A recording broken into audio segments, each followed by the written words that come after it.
கடவுளுக்கு ஒரு விளையாட்டு, ஒரு துளி சக்தி.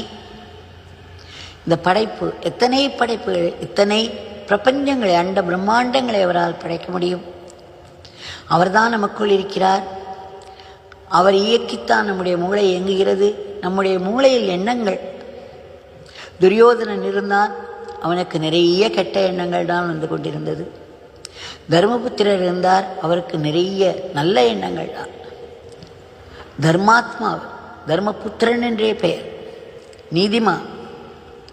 ஆனால் துரியோதனன் அதற்கு நேர்மாறாக இருந்தான். பகவான் கிருஷ்ணர் சொல்கிறார், அர்ஜுனா, நான் தான் தர்மபுத்திரன், நானேதான் துரியோதனன், நான் தான் இந்த மகாபாரத போரை சங்கல்பம் செய்தேன்.